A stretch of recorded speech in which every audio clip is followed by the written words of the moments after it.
It's ridiculous success. It is, really, isn't it? Mm. I blame the parents. Well, you can't blame my parents. It's not fair at all.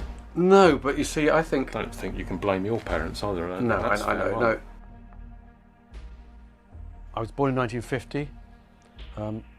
We lived south of the river, near Stockwell, sort of Stockwell, Brixton-y sort of area. And then when I was 3, we moved to Pimlico. I remember it seeming like it was a huge up, you know, the idea of moving somewhere where there was hot and cold running water, central heating through the floor. So my young parents thought they'd really sort of, you know, hit gold when they moved in there. I remember it was a very sort of interesting view from my bedroom window. I could see the power station with these 4 smokestacks going at full pelt, and at night you could see the neon signs of industry. There was a 9 Elms sign, and it used to sort of snake through the water, and I used to watch this thing endlessly. So it's kind of magical and very reassuring hearing the sounds of the barges going up and down, the coal barges, and hooting, and all this kind of commotion that went on with being in central London. Well, my dad played harmonica. I seem to come from a long line of harmonica players. My granddad played, I think both granddads did, and they were a dab hand on the spoon, some of them. There was no real sort of formal musical training, but my dad could get a tune out of most things, and he was a very clever guy, had a high IQ. He was very, very bright. I'm sure he could have been a professional musician, but he became an artist in later life. He became a painter and sold thousands of paintings. Well, Mother isn't really musical, but there were people on her side of the family who'd been in music hall, and there was one comedian called Saxon Davis. I think she always loved music rather than wanted to participate in it herself. So she was a great encourager of music with both myself and John. So we always seemed to have music around the house. There weren't any pianos, nobody can play it. But there seemed to have been a fair number of guitars, harmonicas, spoons, and there's the odd drummer and bugler in the background. Her mother's father was a bugler, as indeed was my dad in the Boys Brigade. So I think it's the military thing. Obviously, the war, drums and bugles were high on the agenda, and electric guitars were not quite on the menu yet. I do remember hearing the radio, and I remember loving the sound of Mario Lanza. For some reason, when he was singing something from the Student Prince, the drinking song,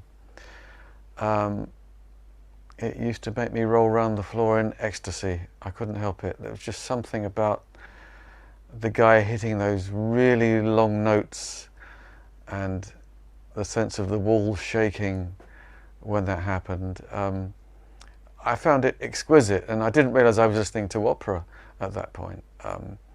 But you have to remember that Elvis hadn't been invented at that point. This is the early 1950s. Before he could even walk, we bought him a little piano. And he must have been about 9 months old, I guess, because he was sitting up, 9, 10 months old. And he didn't care about any other toys.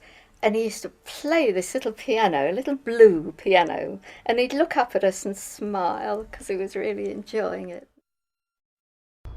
It's funny, actually, because on the one hand, one can talk about the most sort of spiritual things that began in childhood. And on the other hand, when you think about childhood, you're always thinking about really comical things as well, aren't you? Yes. Childhood is this strange combination of things. Really. Yeah, it's magic and comedy. Yeah. For sure, and tragedy. So often. You were talking earlier, weren't you, about the time you fell into the pond? Oh, yes. Well, that was, yes, years ago. I think probably about sometime in the mid-50s, the mid-1850s, when my mum used to like to take us to Battersea Park, and I was there with John. John was still a baby, and I was playing by the fountains. They had the Festival Gardens, 1953 Festival of Britain. They had these extraordinary looking fountains, and I was a little bit too fascinated, and I fell in. And then a kind gentleman, I think, fished me out, a bit soggy, and of course I didn't have any dry clothes, and my mother said she found a spare nappy of John's. I was 19 at the time. No, I was about 5 or 6, and so I had to go home wearing one of John's nappies. And it's a great leveller, isn't it? Pimlico these days looks like Belgravia. You have all these Georgian houses with these fine pillars in front. But in those days, in the early 50s, that area alongside the river had been heavily bombed, and they were in a really bad state of disrepair. They looked like they were falling down. Half the houses just looked absolutely wrecked there. And of course I had no conception of what that was. When people said, oh, that's a bomb site, don't go and play on it, I was like, what's a bomb? I don't know, it's just another word to a child. But indeed there were unexploded bombs on these sites, and it was quite a dangerous area to grow up in many ways. There weren't too many patches of greenery, so I remember we were encouraged to play on these really concrete playgrounds that if you fell over on it, you really knew it as a kid. And we wanted to play on the grass verges, and the porters were always chasing us off these things.